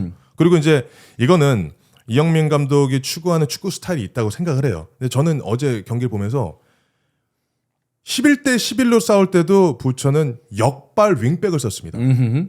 티아깅료가 왼발잡이잖아요. 네네. 오른쪽에 놓고 안티언티다가 교체 들어왔었던 신재원도 오른발잡이고 숫자가 한 명이 유리한 상황이니까 스피드를 달고 그 수적 우세를 이어가야 될 때 크로스를 들어가야 되는 타이밍이 나오잖아요. 근데 접어서. 근데 사실. 접어. 예, 예. 티아깅료는 접어. 계속 접어. 몇 번을 접는지 모르겠어.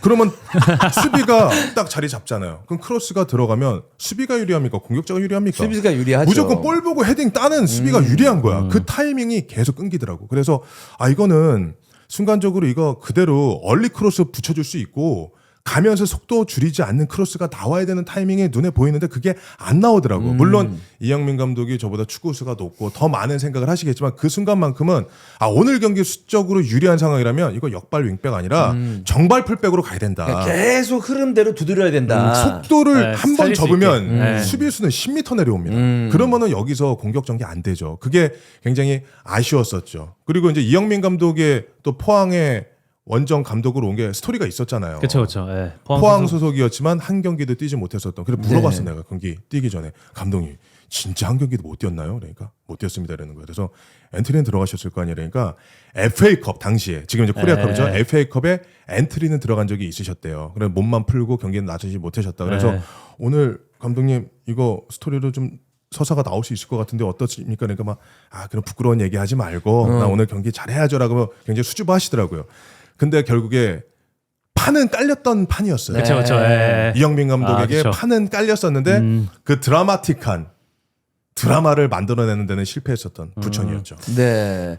이 퇴장 장면에서 사실 명백한 퇴장이거든요. 네네네. 봤을 때. 네. 근데 이게 뭔가 특별하게 골이 들어갔으니까 야 슈팅을 위해서는 어쩔 수 없잖아라고 하는데 그거를 만약에 정민관 선수가 반대로 걷어내는 장면에서 그 장면이 나왔다라고 하면은 이해하기가 더 쉬울 텐데 우리가 골이 들어가면은 뭔가 그 상황을 되게 특별하게 그쵸. 생각하는 경우가 생각하게 있어요. 되죠. 네. 근데 이제 분명히 박태하 감독도 코칭 스태프도 되게 알 것 같은데 엄청나게 그 김재성 네. 그 이전에는 해설위원 네, 김재성 코치. 김재성 코치도 엄청 항의를 길게 하더라고요. 근데 그 이유 중에 하나가 제가 봤을 때 3경기 동안 이제 퇴장을 당하잖아요.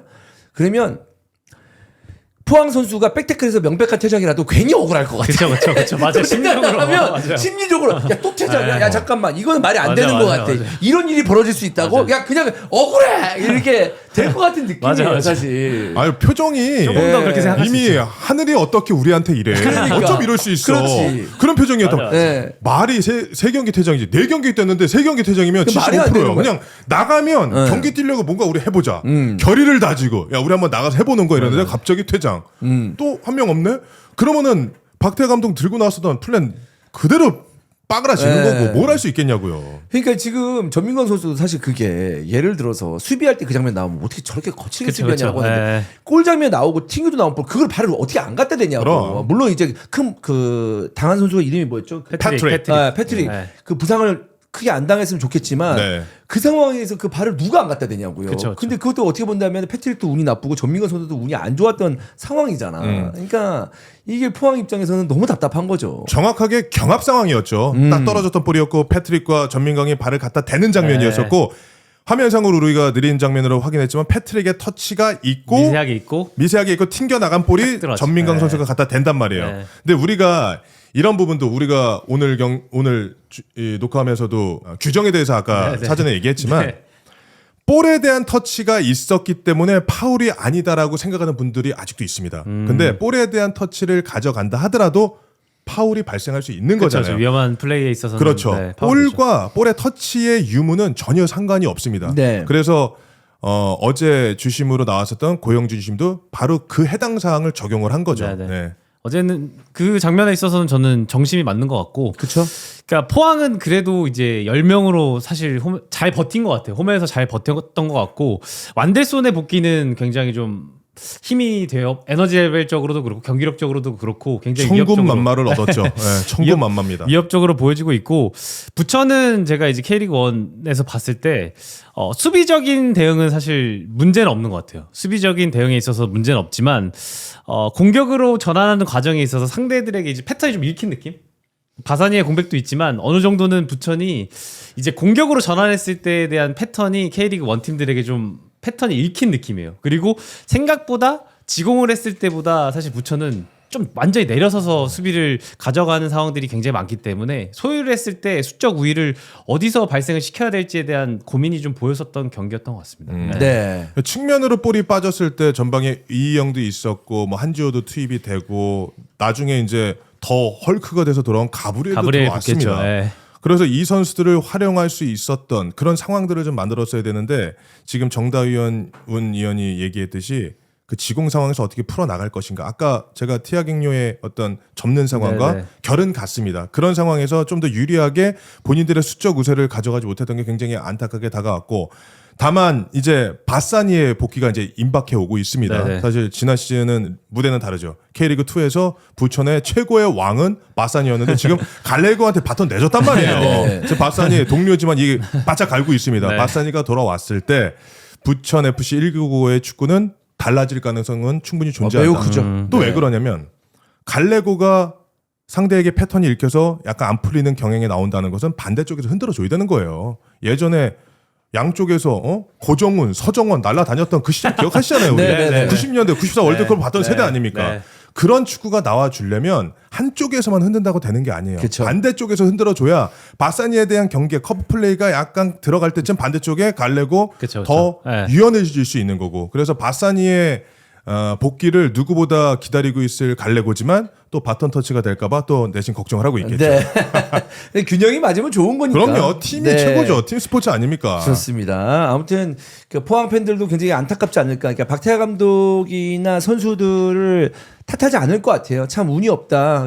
그 채팅창에서도 야 굿이라도 해야 되는 거 아니냐라는 건데 요즘도 하나 모르겠네. 옛날에는 각 팀들이 새해에 우리 그 골대 앞에도 고사 지내고 했었잖아요. 고사 안 지내죠. 지냈나요? 고사 지냈죠. 선수 때? 하죠. 지냈죠. 네. 고사 지내고 프로 레벨에서도 하나요? 프로 팀에서도? 저는 했었던 했었어요? 것 같아요. 뭔가 했었던 것 같아요. 네. 요즘도 하나. 막걸리 같은 거 이제 골대 뭐 돼지머리 하나 갖다 네, 놓고. 갖다 놓고 해요. 골 많이 먹으면 뿌리고 예, 예. 그리고 이제 막 했었죠 많이. 그거는 요즘은 계속 안 할 것 같은데. 아니 요즘에는 이제 안 해, 이제? 아니 이제 유소년 레벨에 있어서는 요즘은 모르겠는데 예전에는 이런 감독님들이 있었어요. 숙소를 풍수지리를 보고 잡아요. 지방대회 갔을 때 우승하기 위해서 그런 감독님이 있었어요. 시즌 진짜로. 풋볼 K에서 풍수지리까지 나오는 진짜로, 거야? 아니, 진짜로. 예전에는 그런 감독님들이 우승하기 위해서 음. 숙소를 잡을 때도 풍수지리를 보고 그 감독님은 자기가 가장 좋은 방을 써야 된다. 그렇게 해서 우승하기 위해서 그런 감독님들이 있었다는 얘기를 좀 굉장히 많이 들었습니다. 네. 그래서 요즘은 제가 봤을 때 안 할 것 같아. 그런 거 괜히 사진 찍히고 가면 그렇죠. 요즘에는 무슨 뭐 프로팀에서 저렇게 무슨 돼지물을 듣고 시대가 어느 시대인데 옛날에는 뭐 90년대나 2000년대 초반까지만 해도 뭐 영화 막 들어갈 때도 막 고사 지내고 막 드라마 들어갈 때도 고사 지내고 이런 게 막 연예가 프로그램 나왔었는데 맞아. 요즘은 막걸리 정도는 옛날에 그거 봤다 뿌리지 기억난다. 않을까? 그때 뭐야 무슨 열차야? 설국열차.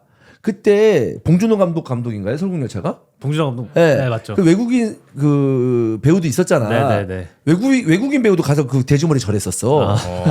설국열차 나올 때만 해도. 근데 요즘 그런 거 안 하잖아. 한마음 한뜻이었구나. 네. 그럼 뭐 돼지머리 이야기는 아닌데 제가 이제 숭실대에 있을 때 저희 거기 미션 스쿨이잖아요. 그래서 시합을 가거나 하면은 항상 당시에 감독님께서 버스에 딱 올라타서 양쪽을 잡습니다. 짐 올려놓은 데 있지. 딱 그러면서 하늘에 계신 우리 아버지.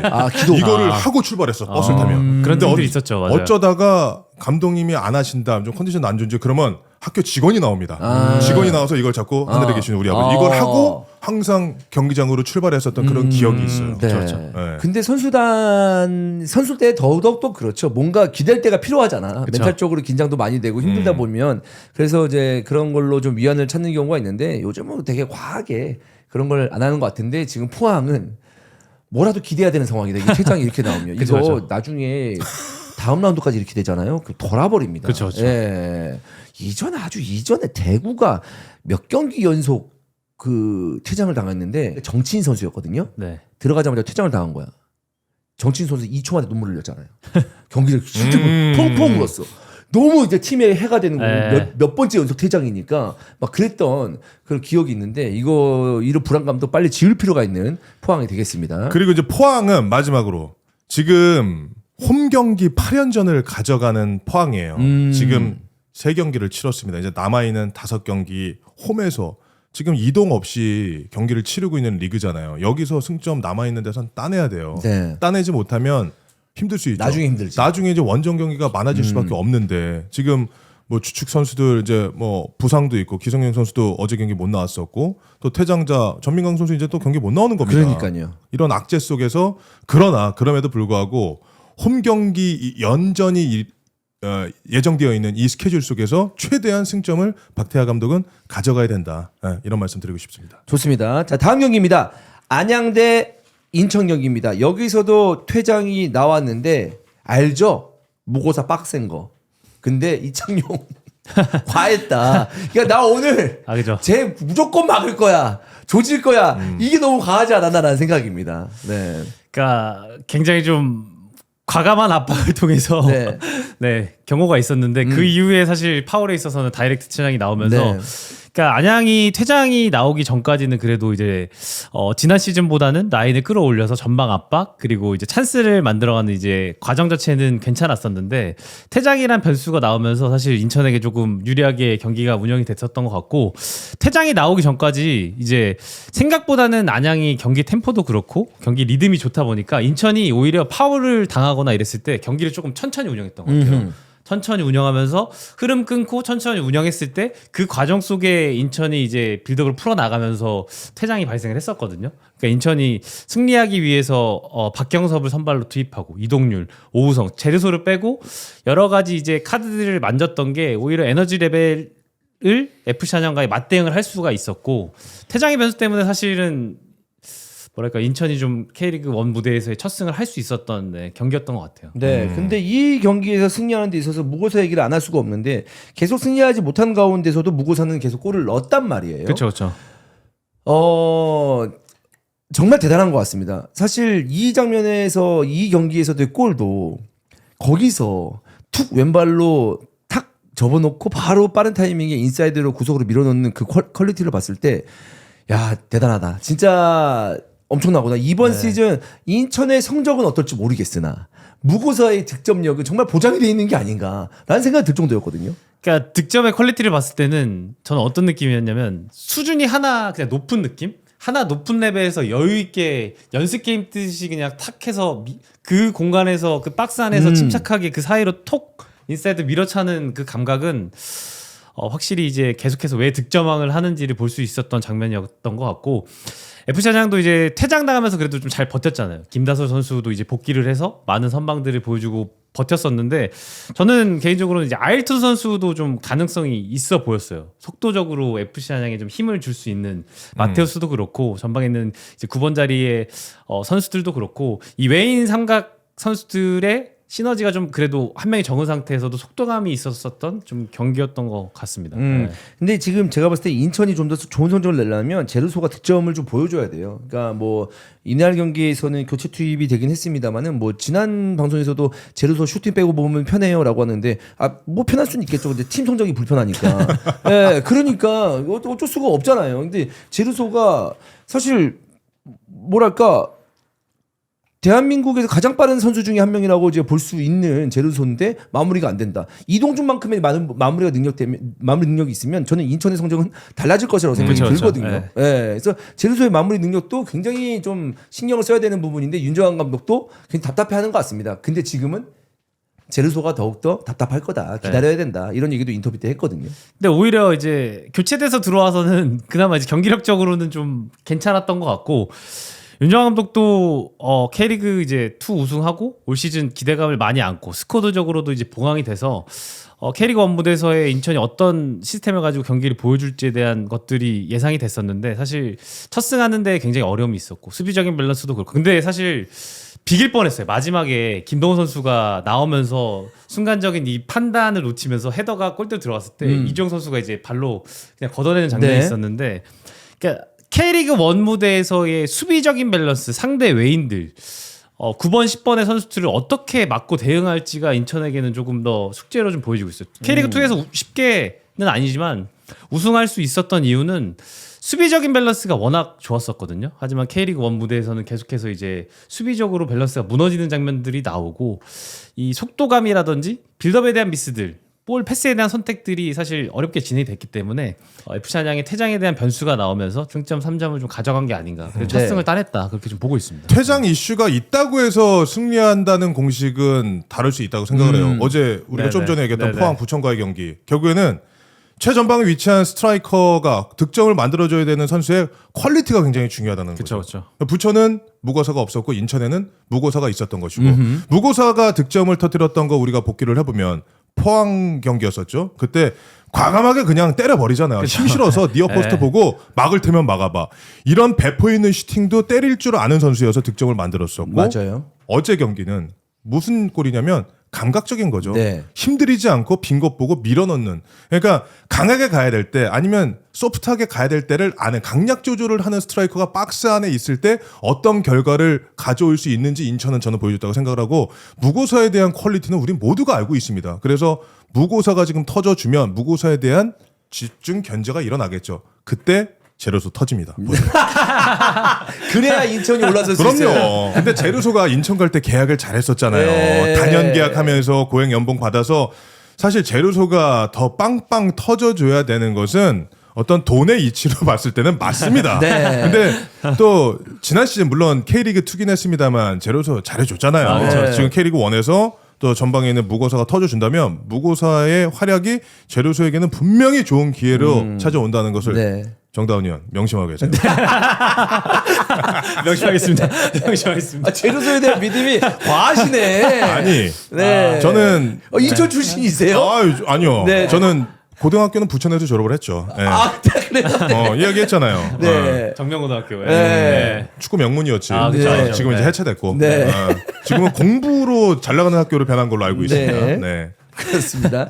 근데 지금 이 얘기를 해야 돼요. 이창용 선수에 대해 잠깐 얘기를 했지만 아까 얘기했잖아요. 그러니까 최전방에 있는 외국인 선수를 어떻게 막아내느냐라고 그 중요한 부분이다라고 했는데 이렇게 경험 많은 선수가 무고사 선수 이렇게 막다가 이렇게 옐로 카드 받고 물론 다이렉트 퇴장이긴 하긴 했습니다만 이렇게 퇴장 당하는 건 별로 좋지 못합니다. 그리고 경기 보면서도 이창용이 옐로 카드 딱 받았을 때 막는 건 알겠는데 처음 옐로 카드 받는 위치도 되게 중앙선 부분이었어요. 네, 너무 높았죠. 저렇게까지 할 필요가 있나라는 생각이었거든요. 그러니까 결국 이 잘하는 수비, 이 전투력과 이 투혼 약간 이런 거에 대해서 거친 것 이런 것들의 어떤 그 선택을 잘해야 된다라고 생각이 듭니다. 네. 그러니까 이런 수비가 있잖아요. 기다릴 줄 아는 수비, 그리고 이제 뭐 예를 들어서 볼을 직접적으로 뺏는 수비 형태가 있는데 그 부분에 있어서는 사실 이창용 선수가 저는 영상에서 봤듯이 이창용 선수는 좀 기다릴 줄 아는 수비를 해야 된다. 김민재가 아니면 그 영상을 보고 네. 김민재가 아니라고 하면은 모두가 다 적용되는 거 아닌가요? 네. 그렇죠, 그렇죠. 웬만하면 근데 지금 말이 아니야 굉장히 이창용 선수가 아니야 김민재가 아니면이라고 하면은 모든 센터백들을 다 지칭하는 거야. 아니. 아 김민재급은 극단 수비 세리아 아니야? 최고의 이러면서. 수비수를 말이야. 뭐 내년에 세리아 가겠어. 막 약간 이런 느낌처럼 지금 비교가 잘못된 것 같아요. 미넨 가시겠어요. 그러니까 이런 느낌이거든요 지금. 이창용 선수가 그렇게 얘기했어요. 네 뭐라고요? SNS 영상에서 김민재가 아니면 기다릴 줄 아는 수비를 해야 된다. 이창용 선수가 본인이 그렇게 네, 해놓고 네. 본인이 아, 직접적으로 본인이 그렇게 얘기한 플레이를 거군요. 했다. 네. 그 말씀을 드리려고 네, 했었고 그렇습니다. 그러니까 수비를 할 때 있어서의 그 무고사에게 파울하는 그 위치 자체가 사실 경고를 받지 않아도 되는 선인데 전반이었기 때문에 조금 무고사의 길을 누르고 기싸움에서 지지 않기 위해서 그런 판단을 했던 것 맞아요. 같은데 예. 그 부분에 있어서의 약간의 좀 아쉬움이 있었고 네. 우리는 다 알죠. 이창용 선수가 얼마나 좋은 수비수라는 그럼 것을 알죠. 알고 있습니다. 알죠. K리그 1 무대에서 주전 센터백으로 활약하는 그 위치는 쉬운 게 아니에요. 아, 그럼요. 다만 이창용 선수의 어제 플레이를 보면은 우리는 이런 말이 있죠. 강한 것은 부러진다. 딱 그런 케이스였던 것 같아요. 내가 어떻게든 철벽 수비를 해서 오늘 막아줄 거야. 네. 내가 오늘 수비 라인에서 히어로가 될 거야라는 그 강성이 무너졌었던. 네. 이게 부드러움이 강함을 이길 때가 있잖아요. 네, 네. 어제는 그런 유연성이 조금 필요했었던 경기가 아닌가. 예, 이해는 돼요. 경쟁될 수밖에 없지. 무고사가 그 와중에 계속 골을 넣었으니까 분명히 준비를 많이 하고 나왔을 거예요. 그렇기 때문에 다 알고 있으니까 대응을 하다가 그런 사고가 나지 않았나라는 생각입니다. 그래서 뭐 그 부분이 굉장히 아쉬운 안양의 입장이 아니었을까라는 생각이고 인천은 승격 이후에 첫 승을 네네. 거뒀기 때문에 남은 시간 동안 준비를 좀 잘 할 수 있는 그런 분위기를 만들어냈습니다. 자 다음 경기입니다. 강원대 제주 경기인데요. 정말 걱정이 많이 됩니다. 제가 이 경기도 다른 경기 보면서 같이 봤거든요. 후반에 왜 같이 봤냐면 형 계속 채팅창에 난 딴 경기 중계하고 있는데 형 제주가 먼저 넣었는데 계속 후반전에 들어갔는데 형 제주 계속 두드려 맞고 있어.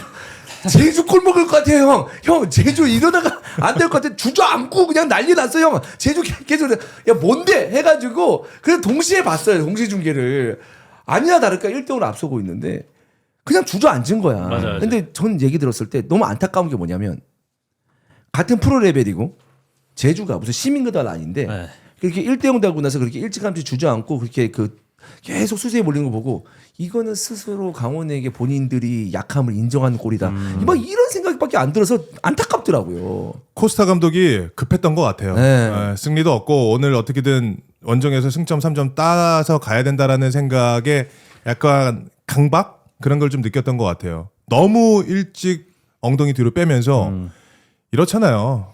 막으려고 주저앉으면 계속 두드려 맞게 되고 결국 실점할 수밖에 없습니다. 네. 축구 경기가 그렇잖아요. 맞아요. 근데 사실 너무 이른 시간에 플랜을 바꿔서 내려선 게 아닌가라는 아쉬움이 있었고 오히려 정규현 감독이 센터백 신민아를 빼면서 김도현을 투입을 하면서 수비 라인에 변화를 가져갔잖아요. 네네. 그런 어떤 지략 싸움에서는 정규현 감독이 좀 앞섰다. 결국 뒤지고 있는 상황 속에서 볼줄이 좋은 이기혁을 이동 배치시키면서 뒤에서도 볼을 뿌릴 수 있는 물론 신민아 선수가 좋은 센터백이죠. 유럽에서도 주목하고 있고 좋은 센터백이긴 합니다만 데인마크와 공중볼 경험 이런 데의 강점을 가지고 있지 아직 볼을 지녔을 때 뿌려주고 앞으로 전진할 수 있는 우리가 뭐 K리그에서 대표적인 선수가 뭐 김명건 선수와 같이 그런 유형의 센터백으로 이제 성장하는 과정에 있는 선수가 이제 신민아 선수죠. 그러다 보니까 이기혁 선수에 대해서 그런 롤을 맡겼었는데 결국에 이기혁이 투입이 되면 이동 배치되면서 볼줄이 살아나오게 되고 그러면은 정규현 감독이 확실히 이제 전술적으로 경기를 어떻게 풀어 나가야 될 것인가에 대한 고민은 많이 하는 감독이라는 것을 좀 느낄 수 있었던 부분이었던 것 같아요. 네. 감독 인터뷰에서 끝나고 나서 상대방 입장에서는 굉장히 좀 자존심이 상하는 팬들 입장에서 그게 뭐냐면 이제 그렇게 수비할 줄 몰랐다. 그렇게 내려앉을 줄 몰랐다. 네. 이런 얘기거든요. 네. 근데 이 정규현 감독이 끝나고 나서 제주가 그렇게 내려앉을 줄 몰랐다. 이렇게 얘기를 했어요. 그럴 정도로 물론 원정이라서 그리고 방금 얘기한 것처럼 승점 3점이 급했기 때문에 어떻게든 지키고자 하는 그런 간절을 알겠지만 너무 밑도 끝도 없이 내려앉으면서 계속 얻어맞았기 때문에 무너질 수밖에 없는 상황이었었고 물론 강원 입장에서도 빠르게 득점을 못해서 승점 1점밖에 못 따냈지만 이거는 오히려 그 제주 입장에서는 제주 팬 입장에서도 뭔가 가져갈 게 별로 없는 승점, 그러니까 내용이지 않았나라는 생각이 들어요. 그러니까 내려앉는다 하더라도 공격 쪽에서는 어떻게 찬스가 왔을 때 살릴 것이냐라는 것이 조금 더 디테일하게 나와줬어야 되는데 일단 우리는 틀어 막을 거야. 이게 플랜 A였고 또 막을 거야. 플랜 B가 그랬습니다. 그러니까 그러니까요. 우리가 여기서 지금 공격 찬스로 시퀀스가 찾아왔을 때 어떻게 이 난관을 극복해 갈 거지? 라고 우리가 물음표를 던졌을 때 보는 사람 지금 모두가 지금 그렇잖아요. 우리들의 눈, 정경원 감독의 눈, 팬들의 눈 다 똑같았다는 거죠. 그러면서 이 세르지오 코스타 감독이 제주에 올 때만 해도 야 벤투의 오른팔이었는데 그쵸, 우리 그쵸. 카타르 월드컵 때 대한민국을 맞아요, 보여줬던 맞아요. 그 축구 야 그때 멤버 권창훈도 있어. 우리 뭐 할 수 있는 거 아니야? 라는 기대치가 굉장히 높았었는데 사실 리드하고 있는 경기를 운영하는 운영의 묘를 한번 또 이때 쓰겠습니다. 그 운영의 묘가 좀 떨어졌었던 것이 네, 아닌가. 네, 네. 그러면서 강원에게 결국에 이제 동점골까지 얻어 맞았던 건데 그런 식으로 운영을 하게 된다면 너무 엉덩이를 뒤로 빼면서 계속 지키겠다는 거로 한다면 일단 기본적으로 축구가 재미도 없을 뿐더러 네. K리그 1이 그렇게 말랑말랑하지 않습니다. 네. 분명히 얻어 맞다 보면 실점할 수밖에 없는 그쵸. 것인데 어제 경기가 세르지오 코스타 감독에게는 교훈이 될 수 있는 경기가 돼요. 다시 리그를 치르다 보면 리드하는 경기가 나올 거예요. 네. 그때도 또 지금처럼 내려앉는다? 또 얻어맞습니다. 그렇습니다. 그때는 패배할 수도 있어요. 승점 1점도 못 가져갈 가능성도 있다. 네. 이 부분은 뭐 코스타 감독 알아서 잘 하겠지만 또 우리는 이 히든풋볼 K에서 이런 말씀을 또 드리는 것이 또 우리의 또 임무 아니겠습니까? 그렇죠. 네. 네. 그러니까 이 제주 입장에서는 이런 축구를 하려고 세르지오 코스타 감독을 데리고 온 게 아닐 겁니다. 왜냐하면 이런 축구는 그 문제는 뭐냐면 지금 어쨌든 알았어. 뭐 세르지오 코스타 철학 아직 안 나온 것도 맞고 새로운 감독이기 때문에 좀 더 시간이 필요할 수도 있는데 이 경기 하나만큼은 실망스럽고 제가 얘기하는 거는 제주의 팬들은 이런 경기를 너무 많이 봤어요. 그쵸, 그쵸. 작년부터 네, 그쵸, 그쵸. 너무 많이 봐서 난 네. 그게 너무 안타깝다는 거예요. 그래서 정말 다음 라운드부터는 달라진 모습을 보여줘야 된다라는 거죠. 네, 그 제주 내부적으로 들었을 때는 선수들이 시즌 전도 그렇고 훈련 디테일이 너무 좋기 때문에 시즌에 대한 기대가 있었는데 축구에 대한 사실 의도라든지 디테일이 경기장 내에서 피치 위에서 보이진 않았던 것 같아요. 그렇기 때문에 이렇게 내려져서 세르지오 코스타 감독을 데려왔는데 이런 축구를 한다? 그럼 선수단 내에서도 자신감이 떨어지고 불신을 가질 수밖에 없는 상황이라고 저는 개인적으로 보여지고 있고 그러니까 감독이 처음인데 사실 기대했던 것처럼 뭐 빌드업에 대한 선택 뭐 예쁘게 만들진 않더라도 어쨌든 뭐 축구에 대한 디테일이 경기장 내에서 피치 위에서 보여지고 있지 않기 때문에 이런 부분에서는 빠르게 좀 수정이 필요할 것으로 보여지고 있고 강원은 이제 정효 감독이 지난 시즌 잘했고 올 시즌도 뭐 잘 그래도 선방을 하고 있다라고 생각이 드는데 파이널 서드 진입에서의 사실 득점에 대한 고민은 계속해서 진행이 되고 있거든요. 결국에 골을 못 넣으면 사실 승점을 획득을 하지 못하기 때문에 단단하게 지키고 만들어가는 과정 자체가 좋더라도 득점할 수 있는 선수가 없다. 그럼 구단의 얘기를 좀 더 해야 될 것 같아요. 네, 외인 선수라든지 측면 자원들에 대한 영입이 좀 필요할 것으로 반드시 보여지고 있기 때문에 뭐 모지안 선수가 PK 실축해서 김동현 선수의 좋은 선방이 있었고 그래도 이제 경기 막판에 이제 득점을 만들어내면서 승점 1점을 확보를 했지만 득점을 하는 과정에 있어서 정경화 감독도 그렇고 강원도 조금 더 플러스가 되기 위해서는 득점에 대한 퀄리티, 피니싱 능력을 반드시 좀 키워야 될 것으로 좀 보여주고 있습니다. 그러니까 정경원 감독도 사실 코칭 시절부터 준우승도 했었고 그 다음에 해에 사실 이제 준우승은 정말 대박인 결과였고 그 다음에도 파이널 A에 진출하면서 나름의 어떤 성적을 거뒀기 때문에 팬들의 어떤 지지를 받고 있고 나름의 게임 모델을 가지고 팀을 잘 운영하고 있다라는 평가는 받고 있지만 이번 시즌 아직 승리가 없습니다. 네네. 계속 이렇게 간다면은 정경원 감독도 굉장히 답답해지고 강원의 성적도 처질 수밖에 없기 때문에 지금 강원도 사실 제주만큼 변화가 필요하긴 해요. 네. 네. 그러니까 정효 감독을 도와주기 위해서 사실 구단에서의 영입이 좀 필요하다. 네, 퀄리티적인 사실 측면 자원의 공격, 득점을 할 수 있는 영입 자체가 좀 필요할 것으로 개인적으로는 생각을 하고 있습니다. 근데 여기서는 사실 이제 김대원 선수가 좀 해야 될 역할이 있는데 그쵸, 네. 잘 안 올라오는 그런 네. 느낌이 들기도 하고요. 그래서 아무튼 사실 제주와 강원의 그 마음은 비슷하지 않을까라는 생각인데 어찌되었든 그동안의 성적을 봤을 때는 강원은 어느 정도 성적을 냈기 때문에 기다릴 수 있는 여유는 있고 제주 팬들은 지금 답답하죠. 그쵸. 이게 진짜 제주 팬들이 이럴 거야. 이거 욕해서 뭐 하냐. 일단 기다려보자. 네. 뭐 언제는 안 그랬냐? 약간 이런 마음이에요, 사실. 그러니까 우리가 월드컵 때 좋았던 거, 월드컵 전에도 그렇고 벤투를 좋아했었던 건 뚝심 있게 막 뭐라 해도 월드컵 때 증명을 했잖아요. 저는 개인적으로는 우리나라 월드컵 경기 중에 가장 좋았었던 경기는 우루과이전이라고 생각해요. 말도 안 됐죠. 개인적으로는 월드컵 무대에 저렇게 주도적으로 플레이를 할 수 있다라고 느꼈었던 경기였기 때문에 예선 과정 뭐 잡음이 많았었지만 뚝심 있게 밀고 월드컵에서 16강이라는 결과로 증명을 했었던 벤투 감독 밑에서 주도적인 축구를 하기 위해서 한국에 왔지만 내려서는 모습 사실 컨셉상 맞지 않는다라고 생각이 들기 때문에 좀 빠르게 제주는 수정이 좀 필요할 것으로 보여지고 있습니다. 월드컵이라는 토너먼트의 특성과 연속성을 가져야 되는 리그에서의 경기 운영, 시즌에 대한 운영은 다를 수 있어요. 그쵸, 네. 그러나 이제 대중적으로 벤투 축구는 이제 대한민국 축구 팬들이 모두가 다 알고 있고 그의 오른팔이었기 때문에 그 기대치가 높았었는데 이런 것도 좀 있는 것 같아. K리그를 세르지오 코스타 감독이 수없이 많이 봤습니다. 네. 코치 재임 시절에 네. 그때의 축구와 또 지금의 축구는 다를 수 있어요. 네. 그러니까 우리도 뭐 J리그 이렇지, K리그 이렇지라고 이제 어떤 정립을 가져가잖아요. 그때의 느낌을 계속 가져가고 있는 것은 아닌가라는 그런 의문보도 좀 들더라고요. 네. 이제는 그때보다 벌써 4년 전, 5년 전이에요. 그때의 K리그와 지금의 K리그는 다릅니다. 연마다 한 시즌마다 해외 리그도 마찬가지고 뭔가 새로운 게 계속 나오면서 주도하는 그러니까 주로 쓰는 전술 어떤 패턴 트렌드들이 계속 바뀌는 것 같아요. 그러니까 오랫동안 가는 경우가 별로 없어요. 없죠. 네. 그렇기 때문에 그런 것도 이제 감독들이나 코칭 스태프들이 예민하게 받아들이면서 발전을 시켜야 된다. 그래서 이제 감독직이 참 어렵다. 네, 이런 말씀 좀 드리고 싶네요. 그리고 이제 강원 같은 경우에 지난 시즌까지 이제 김천에서 활약했던 선수들, 네. 뭐 김대원, 서민우, 모재현, 네. 이승원, 네. 전방에 박상혁 네. 이런 선수들 김천에서도 폼 좋았었잖아요. 네. 물론 그 팀이 가지고 있었던 조직력도 있었겠지만 김천에서 폼이 좋았는데 그 선수들이 강원에서 지금 안 터지고 있죠. 네. 이제 그런 부분도 왜 이럴까에 대해서 팬들도 생각하고 있을 거고 네. 또 코칭 스태프도 분명히 염두에 두고 생각할 문제죠. 강원도의 그 한 지역을 가면 민간인보다 군인이 많은 지역들이 있습니다. 거기서 제가 봤을 때 합숙을 하면서 있으면 옛날 기억이 새록새록 나오면서 거기서 이제 몸을 만들어야 되지 않을까라는 생각입니다. 네, 농담으로 이런 얘기 해봤고요. 어쨌든 제주와 강원 경기 양팀 뭐 승점 1점 나눠 가졌는데 그 답답함으로 다 연결됐었던 그런 승점 1점이 아니었을까라는 생각입니다. 이제 A매치입니다.